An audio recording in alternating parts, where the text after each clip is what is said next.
الحمد لله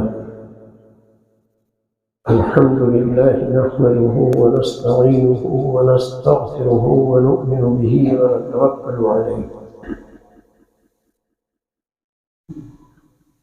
ونعوذ بالله من شرور أنفسنا ومن سيئات أعمالنا من يهده الله فلا مضل له ومن يضلله فلا هادي له ونشهد أن لا إله إلا الله وحده لا شريك له ونشهد أن سيدنا ومولانا محمدا عبده ورسوله صلى الله تعالى عليه وعلى آله وأصحابه وأزواجه وذرياته وبارك وسلم تسليما كثيرا كثيرا. أما بعد، أعوذ بالله من الشيطان الرجيم. بسم الله الرحمن الرحيم. قل إن كنتم تحبون الله فاتبعوني يحببكم الله ويغفر لكم ذنوبكم والله غفور رحيم.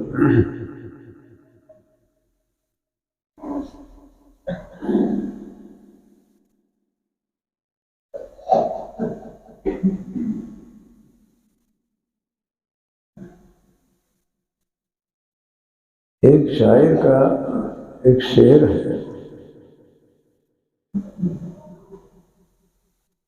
وہ کہتا ہے وہی سمجھا جائے گا شیدا جماعت مصطفیٰ، وہی سمجھا جائے گا شیدا جمال مصطفیٰ، حال حال مصطفیٰ ہو قال قال مصطفیٰ.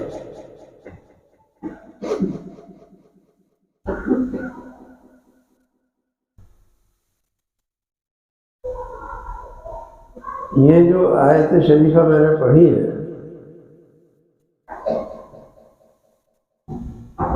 اس میں اللہ تعالی نے ایک بہت اہم مضمون کی طرف توجہ دلائی ہے.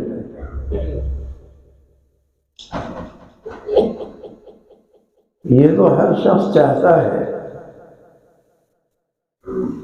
دنیا میں ہر شخص کی یہ خواہش ہوتی ہے کہ مجھ کو کامیابی حاصل ہو جائے. جس لائن میں بھی جو آدمی لگا ہوا ہے اس کی یہ خواہش ہوتی ہے. ہمارے بچے اسکولوں میں پڑھتے ہیں، مدارس میں پڑھتے ہیں، تو ان کی جو بھی لائن ہے اس میں ان کی خواہش یہ ہوتی ہے کہ ہم اس میں اعلیٰ نمبرات سے کامیاب ہو جائیں. ایک تاجر ہے، وہ تجارت کرتا ہے، دکان کر رہا ہے، تو اس کی خواہش یہ ہوتی ہے کہ میری دکان اعلیٰ سے اعلیٰ درجے کی دنیا کے اندر ہو جائے. جو بھی اس کے ذہن میں اپنی دکان کے سلسلے میں ترقی کا ایک پلان اور منصوبہ ہوتا ہے، وہ اس کو بروئے کار لانے کی کوشش میں لگا رہتا ہے.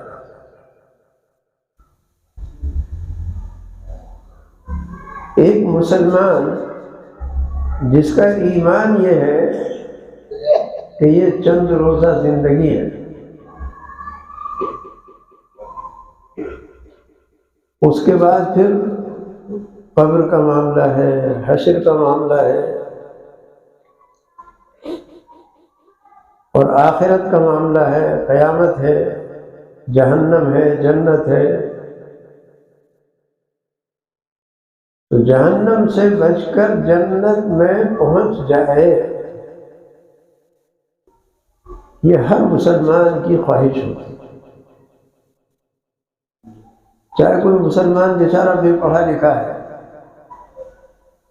اور اسے قرآن و حدیث کا کوئی معمولی علم بھی نہیں ہے، لیکن اس کی بھی یہ خواہش ہوتی ہے کہ دنیا میں بھی کامیاب ہو جاؤں اور آخرت کی منزلیں بھی میری آسان ہو جائے، جہنم سے بچ کر جنت میں پہنچ جاؤں۔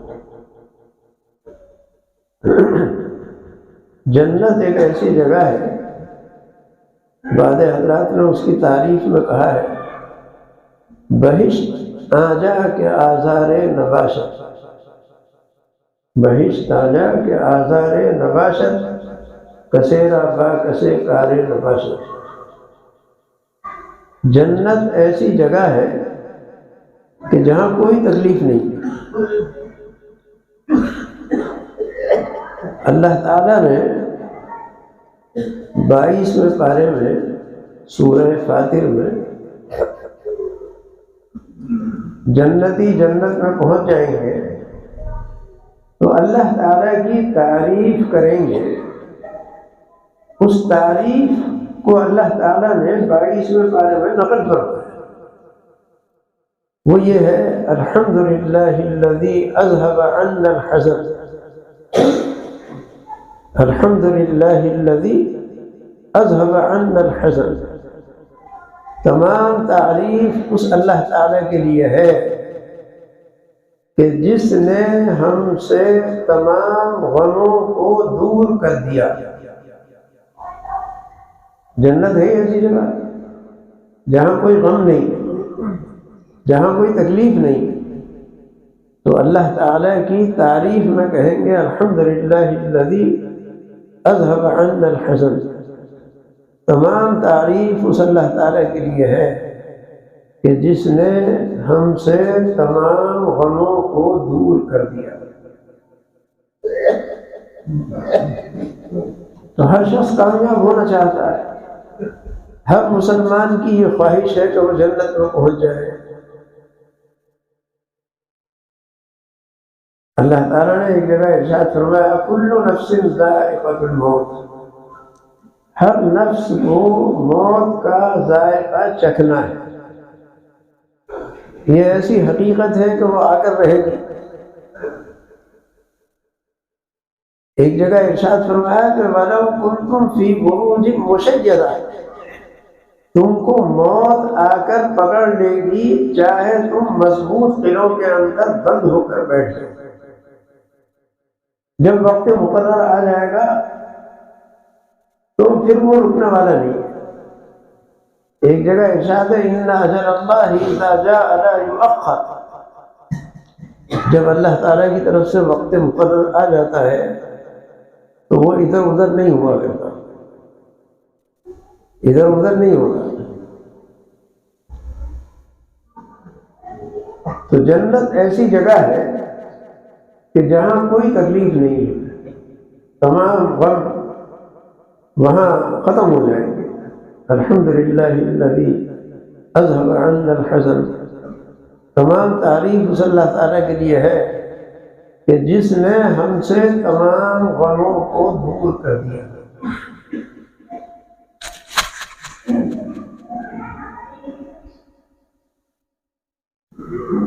تو میرے محترم بزرگوں اور دوستوں، کامیاب ہونا تو ہر آدمی چاہتا ہے،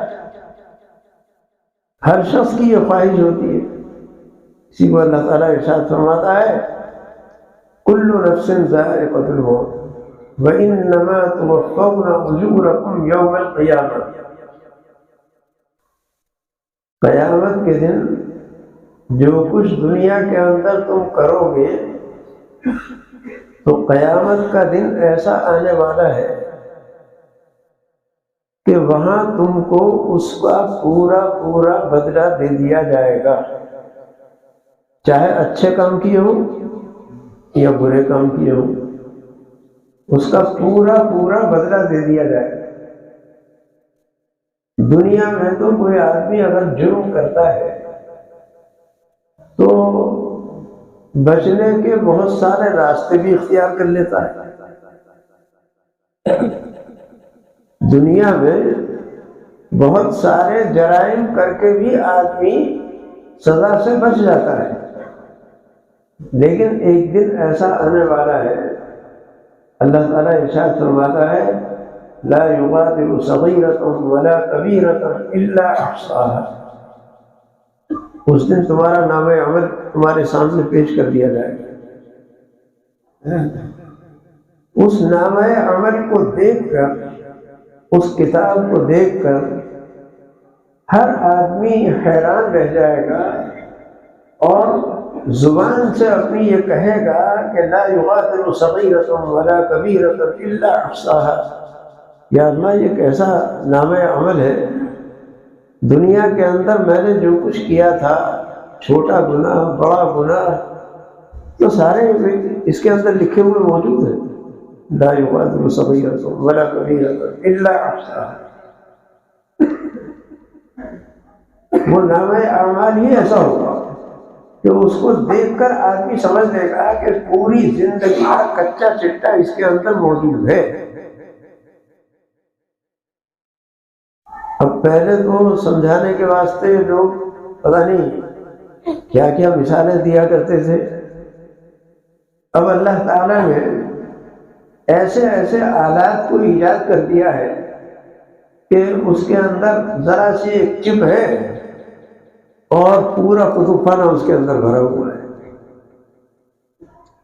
ذرا سی ایک چپ ہے، پورا کتب خانہ اس کے اندر بھرا ہوا ہے۔ ورنہ پہلے سمجھانے کے واسطے حضرات اکابر نے بڑے بڑے تمہیدی کلمات کہے۔ حضرت مولانا قاسم صاحب نانوتوی رحمۃ اللہ علیہ جو بانیان دارالعلوم دیوبند میں ہے، ان کے حالات میں لکھا ہے کہ حضرت ایک مرتبہ مظفر نگر ریل میں سوار ہوئے تو ایک لالا جی آ کر حضرت کے پاس بیٹھ گئے اور انہوں نے ایک سوال کیا۔ انہوں نے کہا کہ مولوی جی، سنا تمہارے یہاں کوئی لوح محفوظ ہے اور اس کے اندر سب کچھ لکھا ہوا ہے، آخر وہ لوح محفوظ جو ہے کتنی بڑی ہوگی؟ سب کچھ لکھا ہوا ہے، ساری دنیا کی باتیں لکھی ہوئی ہیں۔ تو حضرت تھوڑی دیر کے واسطے ایسا ہو گیا جیسے اس کا سوال جو ہے سمجھا نہیں۔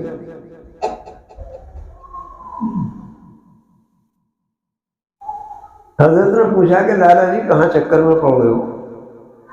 میں تم سے ایک بات معلوم کروں؟ ہاں جی معلوم کروں۔ آپ کے پتا جی کا نام کیا ہے؟ بتا دیا۔ ماتا جی کا نام کیا ہے؟ وہ بھی بتا دیا۔ انہوں نے کہا کہ بچپن میں تم نے کیا کیا کیا وہ تو یاد ہوگا؟ وہاں مجھے سب یاد ہے، وہ بھی بتا دیا۔ اور جوانی میں لالا جی کیا کیا کرا وہ بھی بتاتے رہے۔ آدھا گھنٹے تک حضرت اس سے پوچھتے رہے، وہ بتاتا رہا۔ حضرت نے کہا کہ لالا جی یہ اتنی ساری باتیں تمہارے اندر کہاں موجود ہے، کہاں سے بول رہے ہو؟ تو انہوں نے کہا مولوی جی سب میری یہاں کھوپڑی میں موجود ہے۔ تو حضرت نے فرمایا کہ لالا جی تمہاری کھوپڑی کتنی بڑی ہے کبھی ناپ کے دیکھی ہے؟ تمہاری کھوپڑی کتنی بڑی ہے کبھی ناپ کے دیکھا ہے اسے؟ ایک آدھ میل لمبی ہے، 2-4 میل چوڑی ہے، اتنی بڑی ہے؟ اتنی سی ہوگی۔ تو حضرت نے فرمایا کہ لالا جی تمہاری اتنی سی کھوپڑی میں ساری زندگی کی باتیں تمہارے اندر محفوظ ہے۔ تو جس مالک نے اس پورے جہان کو بنایا ہے وہ اگر کوئی تختی ایسی بنا دے کہ سب کچھ اس کے اندر لکھ دے، یہ نہیں ہو سکتا؟ ہاں جی ہاں، ہو تو سکے۔ تو اب حضرت کو تو اتنی تمہید بیان کرنے کی ضرورت پیش آئی، ورنہ آج کل ذرا ذرا سی چپ ہے، اس کے اندر معلوم نہیں کیا کیا بھرا ہوا ہے، پورا کتب خانہ بھرا ہوا ہے، کتابیں کی کتابیں اس کے اندر موجود ہیں۔ اب یہ اتنی سی چپ کے اندر یہ ساری چیزیں کہاں سے آ گئی؟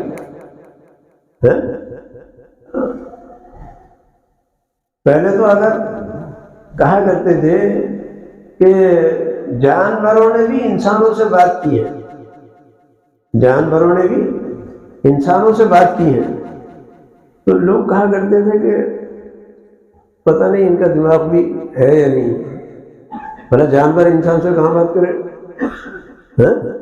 کیسے بات کرے گا؟ ایک صحابی غزوے میں تشریف لے جا رہے تھے،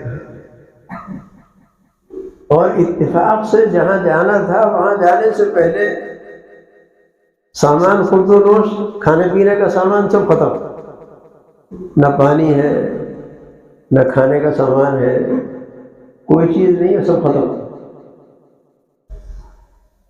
تو راستے میں ایک دیہاتی آدمی ملا، ان صحابی نے ان سے معلوم کیا کہ یہاں کچھ گوشت بردار جانور یا جن کا گوشت کھایا جا سکے وہ مل سکتے ہیں یا نہیں؟ اس نے جھوٹ بول دیا اور اس نے کہا کہ یہاں کوئی ایسا جانور نہیں ہے، آگے جاؤ، یہاں کوئی ایسا جانور نہیں ہے۔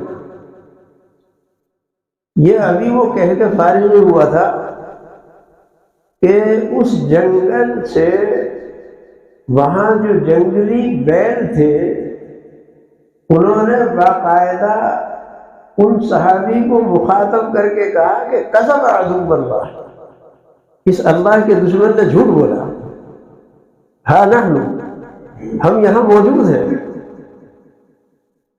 حضرت علاء ابن حضرمی رضی اللہ تعالیٰ عنہ اس لشکر کے امیر تھے، اس آواز پر آپ تشریف لے گئے، اور وہاں جا کر جن بیلوں نے آواز دی تھی اور بتایا تھا کہ کذب عدو اللہ، اس اللہ کے دشمن نے جھوٹ بولا، تو ہم یہاں موجود ہیں۔ تو وہ صحابی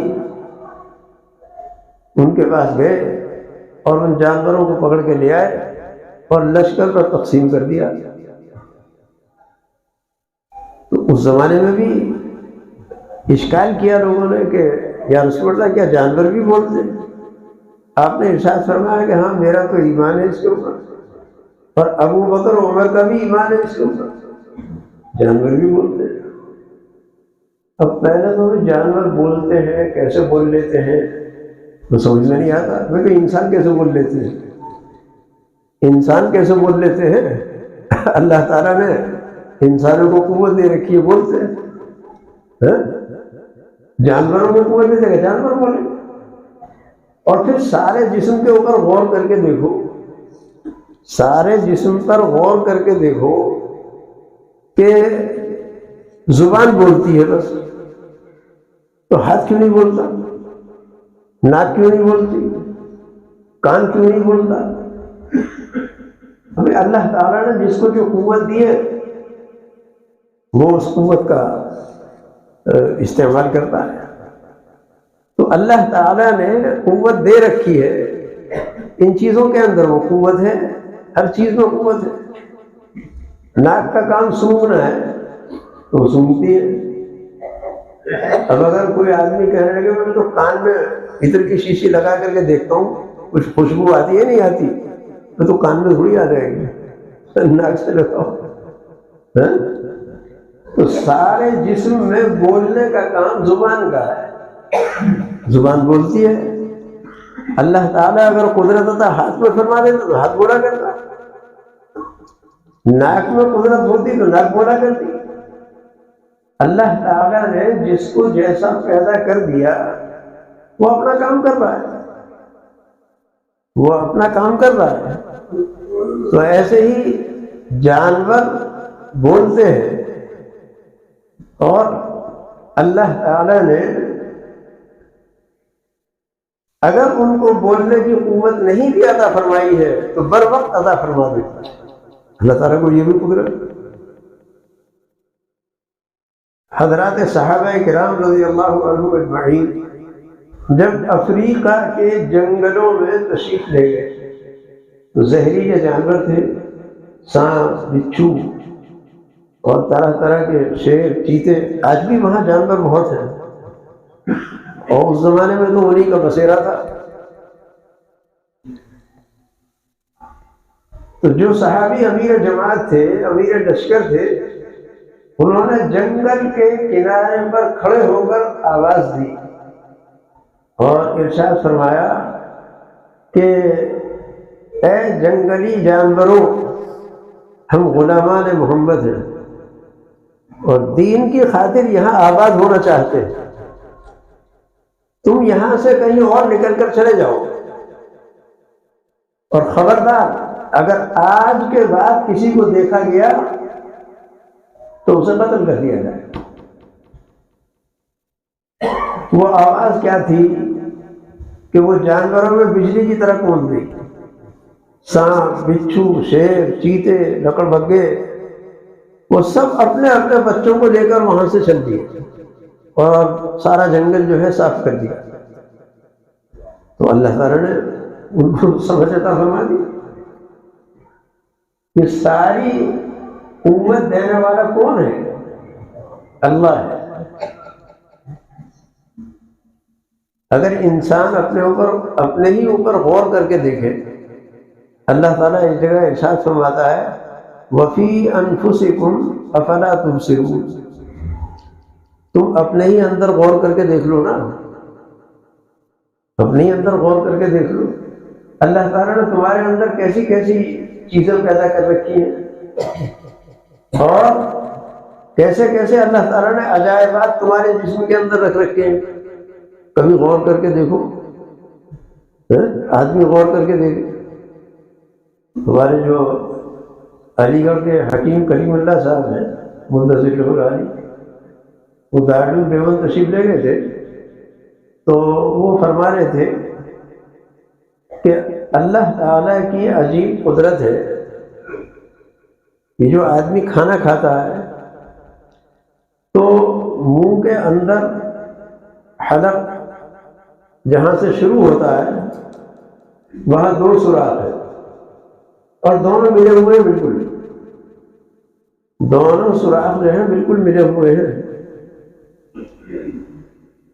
اور فرمایا کہ اللہ تعالیٰ کی قدرت یہ ہے کہ جب آدمی کھانا کھاتا ہے تو جو سوراخ کھانے کا مقرر ہے کھانا اسی کے اندر جائے گا، اور ایک سوراخ جو ہے سانس آنے اور جانے کے لیے، اسی میں سے سانس آئے گا، اسی میں سے جائے گا. اب تم نے کون سی اللہ تعالیٰ سے پرمیشن لے رکھی تھی کہ ایسے ہی ہوا کرے گا؟ کچھ بھی نہیں.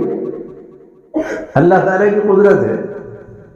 اور فرمایا کہ جس نالی سے سانس آتا جاتا ہے، اگر ذرا سا بھی کھانا اس کے اندر چلا جائے، ذرا سا بھی کھانا چلا جائے تو آدمی کی موت واقع ہو جاتی ہے،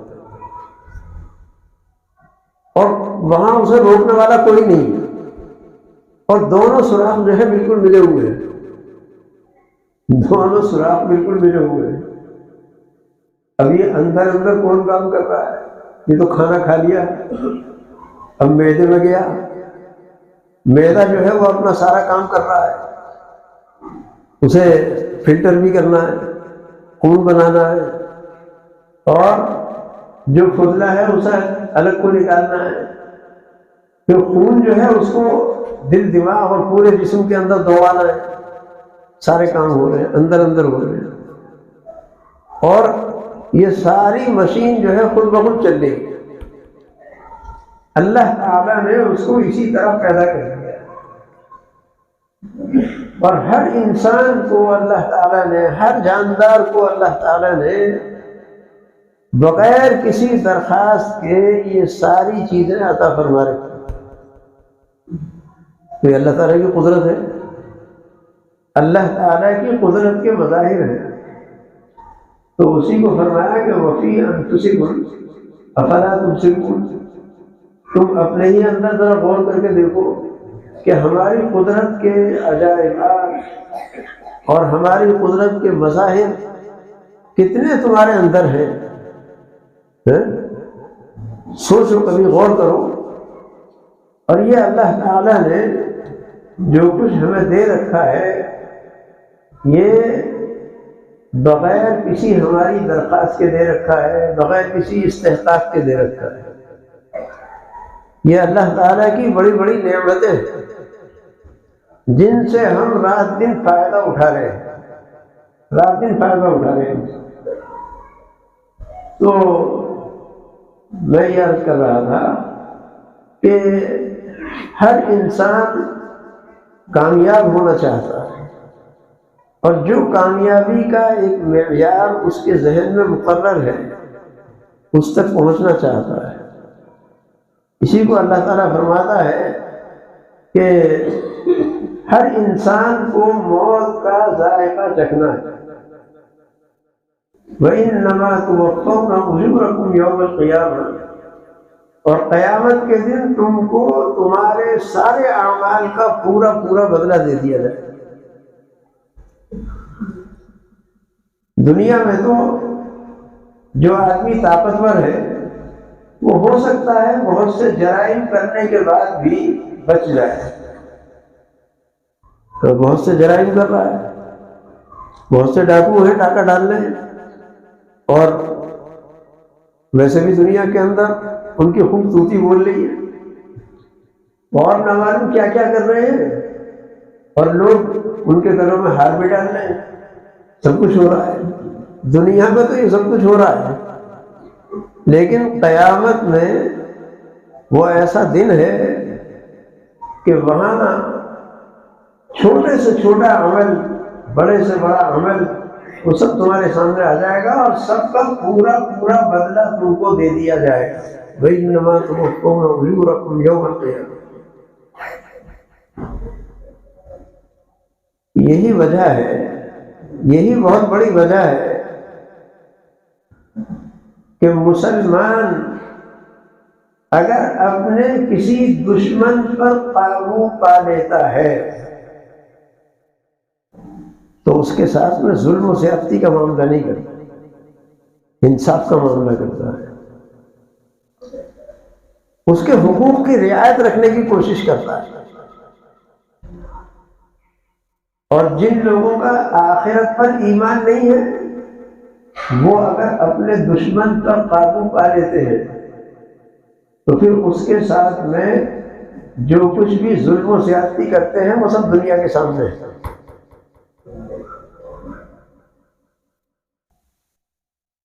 سیدنا حضرت امیر معاویہ رضی اللہ تعالیٰ عنہ کی روم سے جنگ چل رہی ہے، اور آپس میں معاہدہ ہو گیا کہ فلاں تاریخ تک جنگ بند رہے گی۔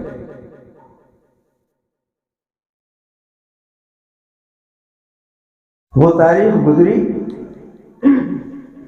اور آپ کے لشکر کو یہ احساس ہو گیا کہ اس وقت دشمن مغلوب ہوگا، لہذا اس کے اوپر براہ راست حملہ کر دیا جائے بغیر کسی اطلاع کے۔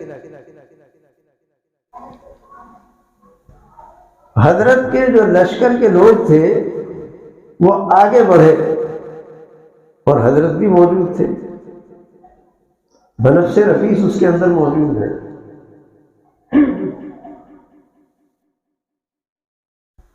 ایک صحابی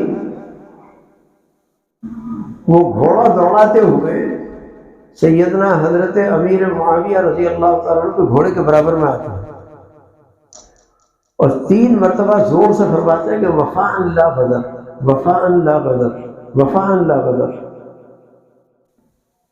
تو حضرت امیر معاویہ رضی اللہ عنہ نے ارشاد فرمایا کہ کیا کہنا چاہتے ہو؟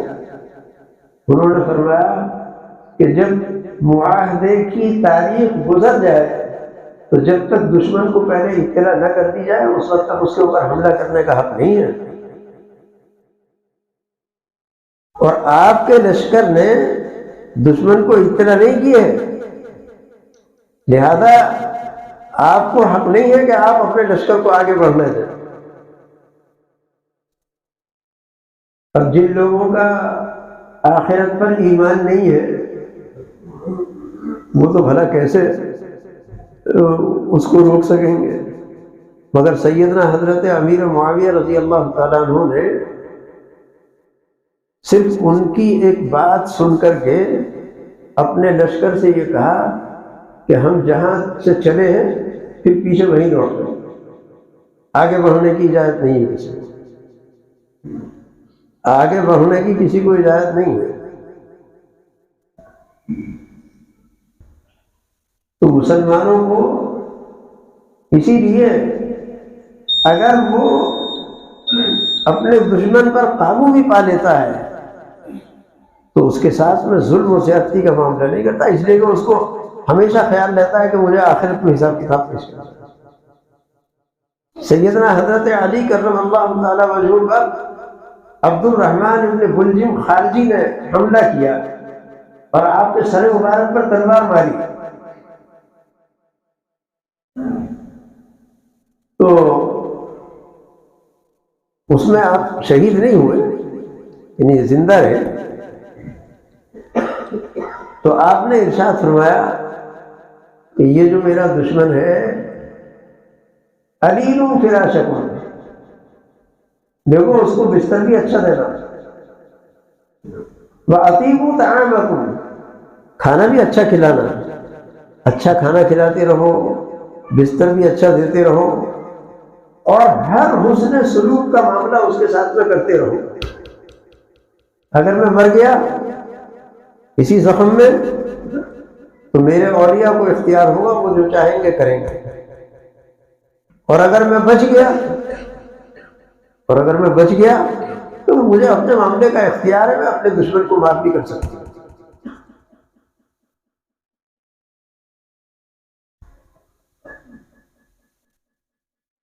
ایک شخص جس نے بہت سے صحابہ کو قتل کیا لڑائی میں، آخر میں پکڑا گیا، حضرت عمر رضی اللہ تعالیٰ عنہ کے سامنے پیش کیا گیا، آپ نے صحابہ سے مشورہ کیا اس کے بارے میں کیا کرنا چاہیے، فرمایا اس کی گردن اڑا دی جائے، طے ہو گیا اس کی گردن اڑا دی جائے۔ جب گردن اڑانے کا نمبر آیا تو اس نے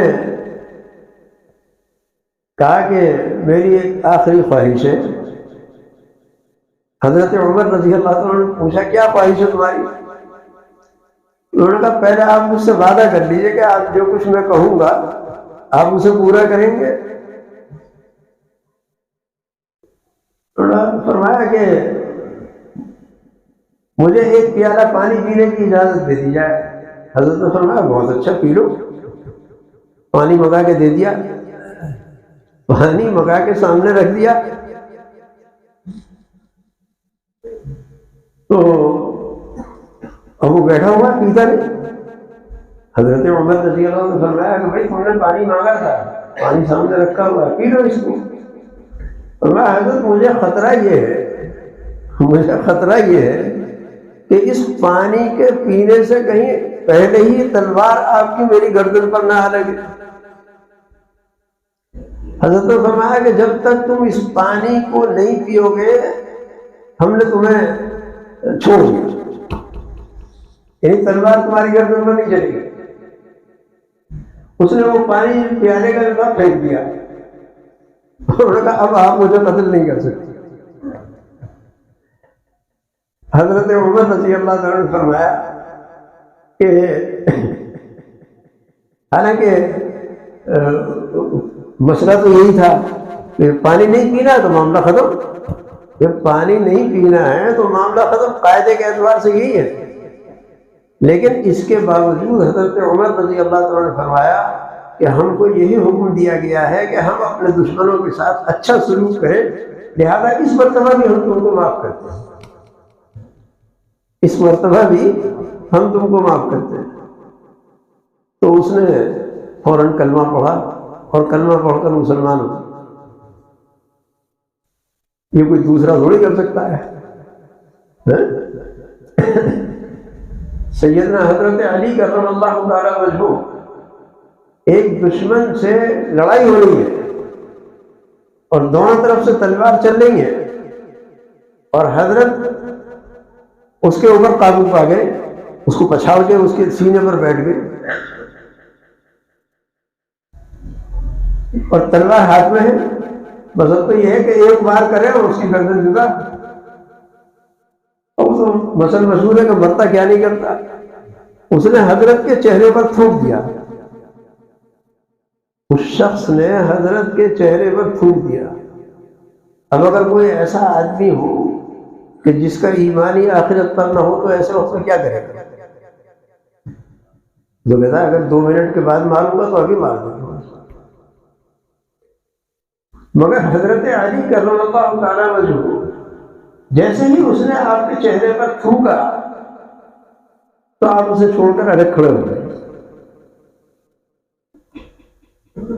اب وہ سوچ رہا ہے کہ یا اللہ یہ کیا معاملہ ہوا، یہ تو پورا قابو میرے اوپر پا چکے تھے، بس ایک ہاتھ چلانے کی دیر تھی۔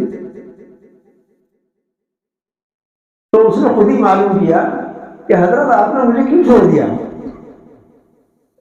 تو حضرت نے فرمایا کہ جب تک تم نے میرے اوپر تھوکا نہیں تھا اس وقت تک تو جو کچھ میں کام کر رہا تھا اللہ تعالیٰ کی رضا کے لیے کر رہا تھا، اور جب تو نے تھوک دیا میرے اوپر تو میرے دل میں غصے کی کیفیت پیدا ہو گئی۔ اب جو کچھ کام کروں گا وہ اللہ غیر اللہ کے راضی کرنے کے لیے کروں گا، یعنی اپنے نفس کے راضی کرنے کے لیے، اور ہم اپنے نفس کو راضی کرنے کے لیے کوئی کام نہیں کیا کرتے۔ تو اس نے کہا کہ حضرت یہی مذہب آپ کا جو ہے یہی حق ہے، میں آپ ہی کے ہاتھ پر کلمہ پڑھتا ہوں، اور وہ مسلمان ہو گیا، وہ مسلمان ہو گیا۔ لیکن کیا کوئی جس آدمی کا آخرت پر ایمان نہیں ہے وہ اپنے کسی دشمن کے ساتھ ایسا معاملہ کر سکتا ہے؟ کبھی نہیں کر سکتا۔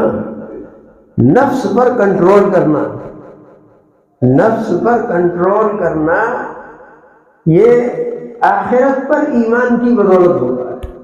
اگر آخرت پر ایمان نہیں ہے تو آدمی نفس کے اوپر اپنے کنٹرول نہیں کر پائے گا، اور جتنا ایمان کمزور ہوگا اتنا ہی نفس بے قابو ہو جائے گا، اتنا ہی نفس جو ہے آدمی کا بے قابو ہو۔ آدمی گناہ کرتا ہے، کیوں کرتا ہے؟ اس لیے کہ آخرت اس کے سامنے نہیں ہے۔ سید اور کبھی ہمارے نوجوانوں کا بچوں کا یہ حال تھا کہ آخرت ان کے سامنے ہوا کرتی ہے۔ شیخ عبد القادر جیلانی رحمۃ اللہ علیہ، ان کی والدہ نے ان کو پڑھنے کے واسطے کہیں بھیجا، اور ان کو جو ہے کچھ دراہیم دے دیے، اس زمانے کے جو پیسے ہوا کرتے تھے وہ دے دیے، بلکہ ان کے کرتے کے اندر سی دیے۔ اور وہ زمانہ ایسا تھا کہ قافلے چلا کرتے تھے اور لوگ اونٹوں سے سفر کیا کرتے تھے، راستے میں لوگ لوٹ لیا کرتے تھے۔ اتفاق سے ڈاکوؤں نے جو ہے اس قافلے پر حملہ کر دیا،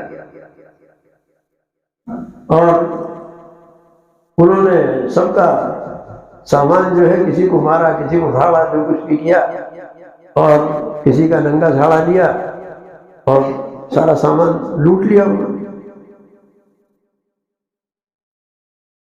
شیخ عبد القادر جیلانی رحمۃ اللہ علیہ تو بچے تھے اس وقت،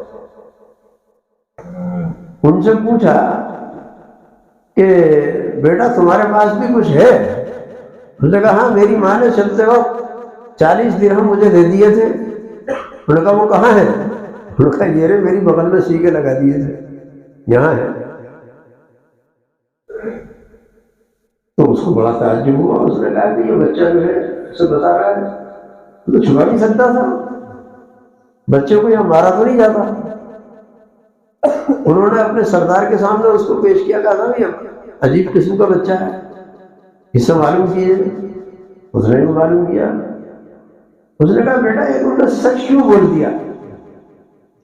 انہوں نے کہا میری ماں نے چلتے وقت مجھ کو وصیت کی تھی کہ بیٹا جھوٹ مت بولنا، میری ماں نے مجھے وصیت کر دی تھی کہ بیٹا جھوٹ مت بولنا، اس لیے میں نے آپ لوگوں کو بتا دیا یہ مال ہے میرے پاس۔ اب وہ اتفاق سے ڈاکوؤں کی بھی ہدایت کا وقت آ گیا تھا۔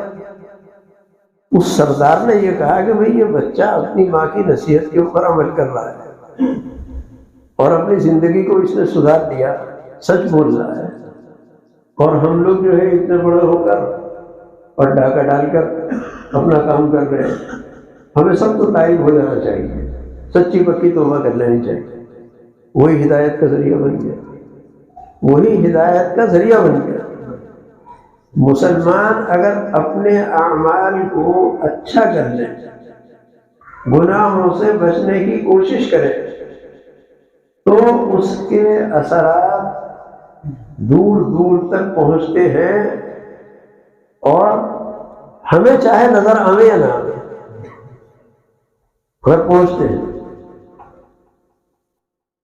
اخلاق محسنی ایک کتاب ہے، اخلاق محسنی فارسی کی کتاب ہے، اور اتفاق سے یہی مدرسے میں ہم نے پڑھی تھی وہ، اور شاید وہ بس ہم نے پڑھی، اس کے بعد پھر وہ مدرسے میں پڑھائی بھی نہیں گئی۔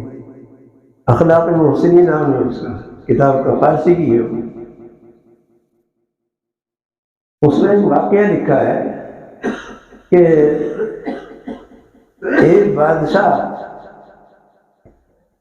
شکار کرنے کے لیے چلا گیا، اور اتفاق سے وہ شکار کرتا کرتا تنہا رہ گیا، اور وہ جب ایسی جگہ پہنچ گیا کہ جہاں نہ کھانے کی کوئی چیز تھی نہ پینے کی، تو اسے ایک باغ نظر آیا،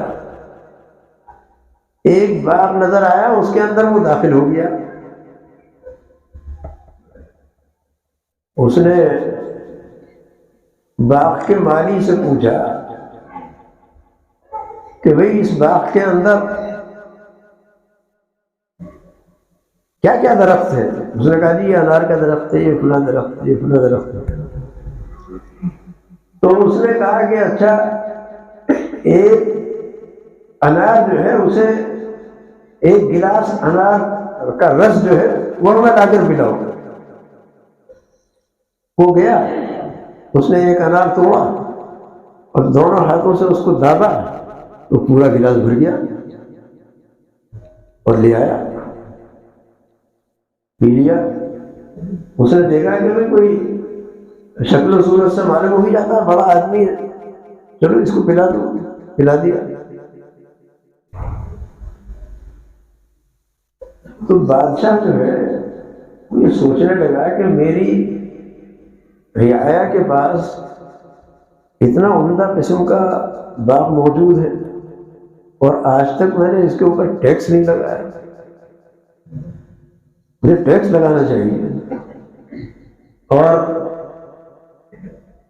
یہ تو میں نے اپنی مملکت کا بڑا نقصان کر رکھا ہے، اب پتہ نہیں اتنے ایسے ایسے باغ کے کتنے ہوں گے۔ پھر اس نے پھر کہا کہ اچھا ایک گلاس اور لاؤ۔ تو اب کی مرتبہ جب گیا تو وہ کئی انار توڑے اور رس نکالا، اور گلاس بھرتا ہی نہیں، اور وہ دیکھ رہا مجھے۔ پھر وہ کئی انار توڑنے کے بعد پھر وہ بہت دیر کے بعد وہ رس نکال کر کے لایا، وہ دیکھتا رہا۔ تو اس نے مالی سے کہا کہ بھائی تم پہلی مرتبہ تو گئے تھے، ایک مرتبہ ایک انار توڑا، رس نکالا، پورا گلاس بھر گیا، اور اب کی مرتبہ 10-12 انار توڑ دیے، گلاس اتنی دیر میں بھرا، کیا بات ہے؟ تو اس مالی نے کہا کہ میں کیا بتاؤں، ایسا معلوم ہوتا ہے کہ ہمارے ملک کے بادشاہ کی نیت خراب ہوتی ہے، ایسا معلوم ہوتا ہے کہ ہمارے ملک کا جو بادشاہ ہے اس کی نیت گڑبڑ ہو گئی. اس نے کہا یہ کیا بات ہے؟ اب وہ بادشاہ بھی بڑے تعجب میں. خیر وہ پی تو لیا اس نے، مگر پھر بیٹھا ہوا ہے، اور اس نے اپنے دل میں سچی پکی توبہ کی. میں کہا بھائی یہ مجھ سے واقعی غلطی ہو گئی، مگر تجربہ بھی تو کر کے دیکھنا چاہیے. تجربہ کر کے دیکھو. چنانچہ وہ اس نے پھر سچی پکی توبہ کرنے کے بعد مالی سے کہا اب کی مرتبہ ذرا ایک گلاس اور لا کے پلا دو. وہ پھر گیا، اب وہ قریب سے ہی ایک انار کو توڑا اور پھر جو دونوں ہاتھوں سے اس کو دابا تو پورا گلاس بھر گیا. تو اس نے کہا بھائی اب کی مرتبہ پورا ایک انار میں گلاس کیسے بھر گیا؟ تو اس نے کہا جی ایسا معلوم ہوتا ہے کہ بادشاہ کی نیت ٹھیک ہو گئی. بادشاہ کی نیت جو ہے ٹھیک ہو گئی. تو اس نے کہا بھائی یہ تجھے کیسے معلوم ہو گیا؟ اس نے کہا جی وہ پہلے جب میں نے آپ کو ایک گلاس ایک انار میں لا کے پلا دیا تھا جب بھی ٹھیک تھی نیت، تو وہ خیر و برکت اس کے اندر تھی، اور جب بادشاہ کی نیت گڑبڑ ہوئی تو اس کی نحوست اس بات کے اوپر بھی پڑ گئی، اور پھر اس بادشاہ نے نیت اپنی درست کر لی تو پھر ایسی معاملہ ہو گیا. تو اس نے کہا کہ بھی تو ٹھیک کہتا ہے، تو ٹھیک کہہ رہا ہے، بات ٹھیک ہے تیری. واقعی بادشاہ کی نیت گڑبڑ ہو گئی. واقعی بادشاہ کی نیت کیا ہے؟ گڑبڑ ہو گئی. تو یہ گناہوں کے اثرات جو ہے ہر چیز پر پڑا کرتے ہیں. گناہوں کے اثرات اور ان کی نحوست جو ہے ہر چیز پر آتی ہے. اور جب اچھے اعمال ہوتے ہیں تو اس کے اثرات لوگوں پر پڑتے ہیں، ہر چیز پر پڑتے ہیں. حضرت شیخ الحدیث مولانا زکریا صاحب رحمۃ اللہ علیہ نے ایک واقعہ لکھا ہے کہ جب انگریز کی یہاں حکومت ہوئی تھی تو اس سے پہلے ہی ایک نہر اس علاقے میں سہارنپور کے علاقے میں کہیں کھودی جا رہی تھی. تو حکومت تو تبدیل ہو گئی تھی، اور لیکن اس نہر کا پلان منصوبہ جو ہے وہ پہلے ہی سے تھا، اسی کے مطابق کھودی جا رہی تھی. تو ایک انگریز افسر جو ہے وہاں مقرر تھا، وہ اس کے دیکھا بھالی کے لیے انگریز افسر.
جو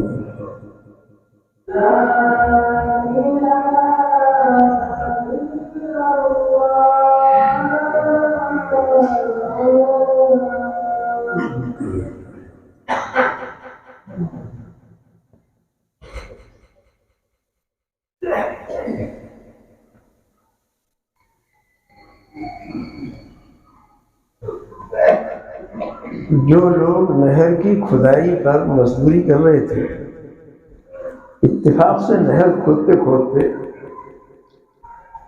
ایک بڑی سل جو ہے وہ سونے کی نکل آئی.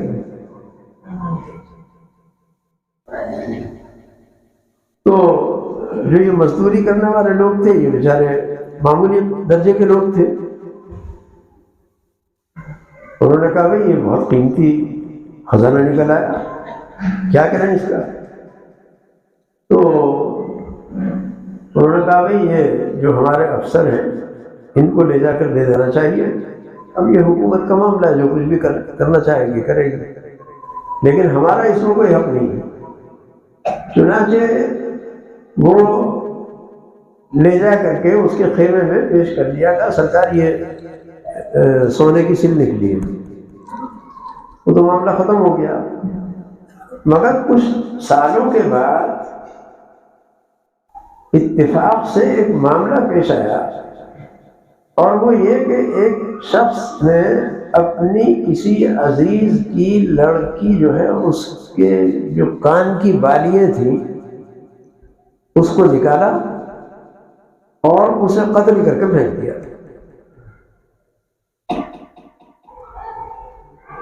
وہ معاملہ عدالت میں پہنچا تو جج جو ہے وہ اتفاق سے وہی شخص تھا جو اس زمانے میں نہر کی کھدائی پر دیکھا بھالی پر معمور تھا. اور اس شخص کو پیش کیا گیا، اس سے کہا یہ حضرت یہ ایسا ایسا یہ قتل کا معاملہ پیش آیا. اس نے اقرار کر لیا کہ ہاں ایسا ہوا، مجھ سے یہ جرم ہو گیا. اس نے بہت غور کرنے کے بعد اس سے کہا کہ بھائی تو وہی تو ہے نا کہ جس نے سونے کی سل لا کر کے میرے سامنے وہاں نہر میں رکھی تھی، اس میں مزدوری کرتا تھا وہاں. اس نے کہا جی آپ نے بالکل صحیح پہچانا، میں وہی ہوں. تو اس نے کہا کہ بھائی تعجب کی بات یہ ہے کہ وہ سونے کی سل جو ہے اتنی بڑی قیمتی سل تھی، اس کو تم اگر چھپانا چاہتے چھپا سکتے تھے سارے مزدور مل کر. تو اس وقت تک چھپا ہی نہیں. اور یہ کانوں کی بالی جو ہے اس پر تم نے اپنا اتنا بڑا قدم اٹھا دیا، یہ کیا معاملہ ہے؟ اس نے کہا سرکار سچی بات بتا دوں؟ میں سچی تو پوچھ رہا ہوں اور کیا جھوٹی پوچھ رہا ہوں؟ اس نے کہا کہ وہ جو ہم نے سل لا کر کے آپ کے خیمے میں پیش کر دی تھی وہ ہمارا کچھ نہیں ہے. وہ جو اسلامی حکومت پہلے سے چلی آ رہی تھی ہم اسی کے مزدور تھے. اس کے اندر امانت تھی تو ہمارے اندر بھی امانت تھی. اور آج جو حکومت ہے اس کے اندر خیانت ہی خیانت ہے، اس کے اثرات ہمارے اوپر بھی پڑ رہے ہیں. تو جج نے فیصلہ کیا کہ اس کو بری کیا جاتا ہے اور یہ ہماری حکومت کا قصور ہے، اس کا قصور نہیں. اس کو بری کر دیا.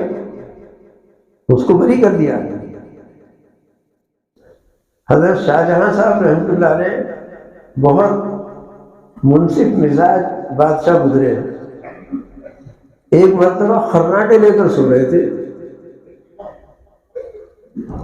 تو ان کی جو بیگم تھی ممتاز جہاں، انہوں نے ان کو چونکا مار کر کے جگایا اور کہا کہ اتنے بڑے ملک کا بادشاہ اور خرناٹے لے کر سوتا ہے. اتنے بڑے ملک کا بادشاہ اور خرناٹے لے کر سو رہا ہے.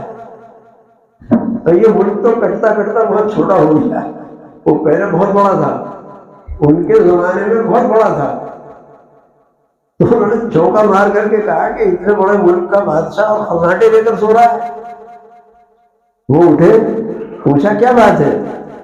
میں نے کہا آپ کو اتنی گہری نیند کیسے آتی ہے؟ تو اس نے کہا کہ بیگم اس کا جواب عبد الرحیم سیالکوٹی دیں گے، عبد الحکیم سیالکوٹی دیں گے، وہ وزیر تھے حضرت کے۔ حضرت نے اپنے کارندوں کو بلایا اور بلا کر کے کہا کہ عبد الحکیم سیالکوٹی جس حالت میں بھی ہو اسی حالت میں یہاں لے آؤ، جس حالت میں بھی ہیں اسی حالت میں یہاں اٹھا کے لے آؤ۔ اب وہ وہاں پولیس پہنچی اور جا کر کے کہا کہ بادشاہ سلامت نے آپ کو اسی وقت بلایا اور جس حالت میں ہے اسی کو بلایا ہے۔ تو وہ تو تخت کے اوپر بیٹھے ہوئے تھے، ایک چراغ جل رہا تھا اور کاغذات جو ہے حکومت کے سب سامنے تھے۔ تو عبد الحکیم سیالکوٹی سمجھے کہ آج تو ہم مارے گئے، پتہ نہیں کیا معاملہ ہے بھئی، اتنی رات گزرے، رات کے 2:30 بج رہے ہیں، 3 بج رہے ہیں، اور بادشاہ جو ہے ابھی فوراً طلب کر رہا ہے، کیا معاملہ ہے؟ پر وہ پولیس والے جو تھے وہ تخت کو اٹھا کر کے وہاں لے آئے اور حاضر کر دیا کہ صاحب یہ ہے عبد الحکیم سیالکوٹی صاحب۔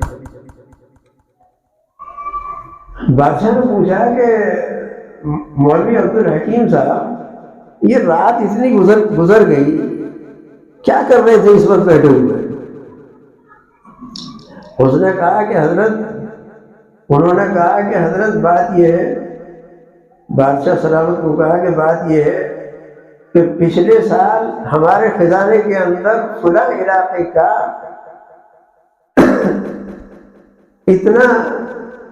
اتنا روپیہ آیا تھا، اتنی رقم آئی تھی، اور اب کی مرتبہ اس کے اندر 8 آنے زائد ہے۔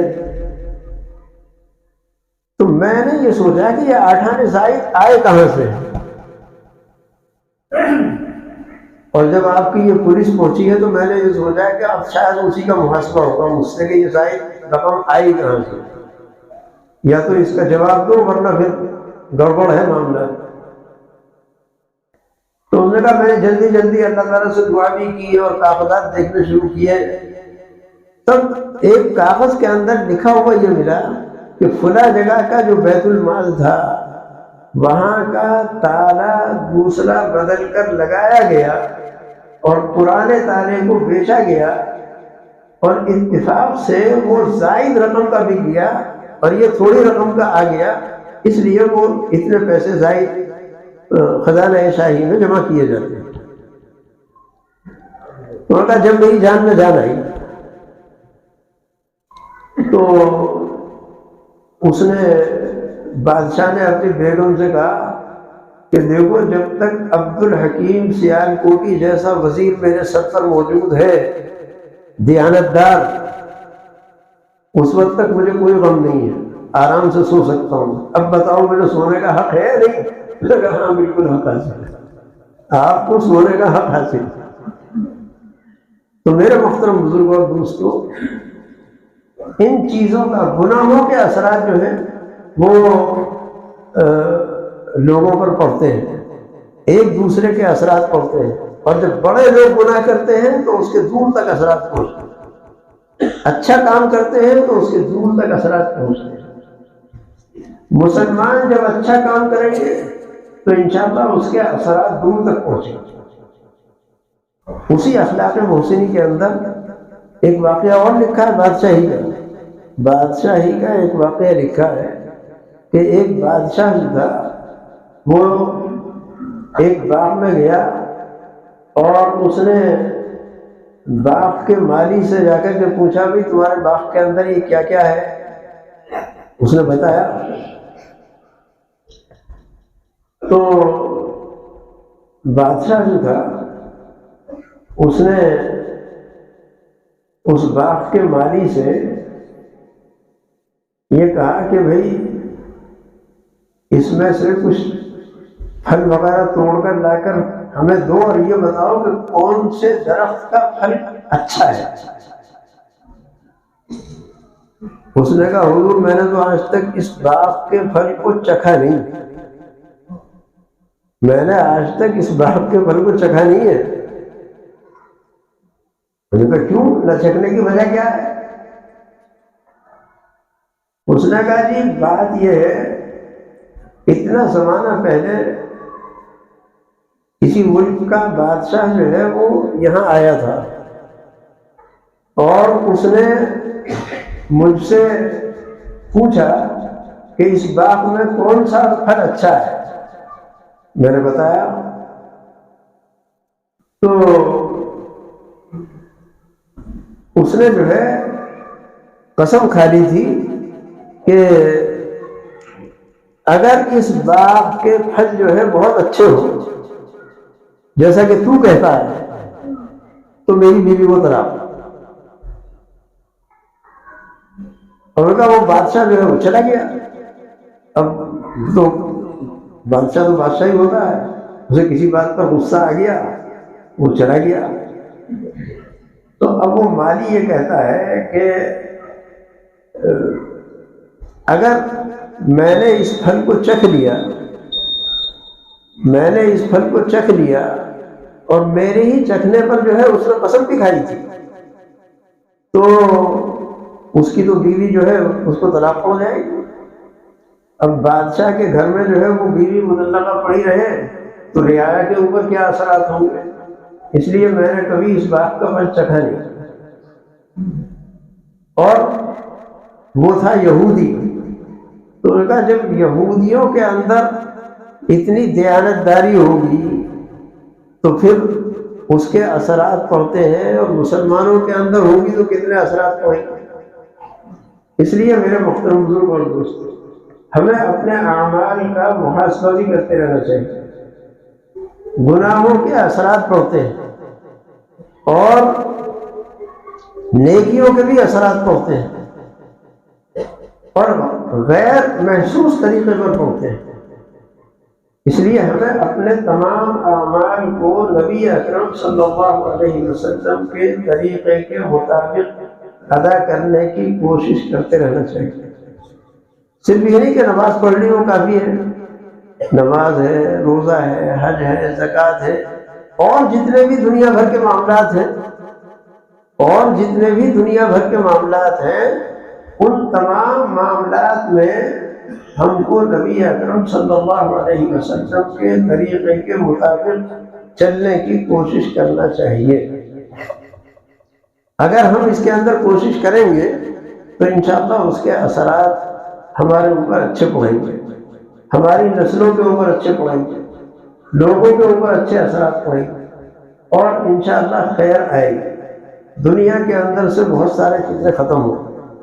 اس کا ارادہ کرو کہ انشاءاللہ نبی اکرم صلی اللہ علیہ وسلم کے طریقے کے مطابق زندگی گزارنے کی کوشش کریں گے. اللہ تعالیٰ مجھے بھی اور سبھی حضرات کو نیک عمل کی توفیق عطا فرمائے. وآخر دعوانا الحمدللہ.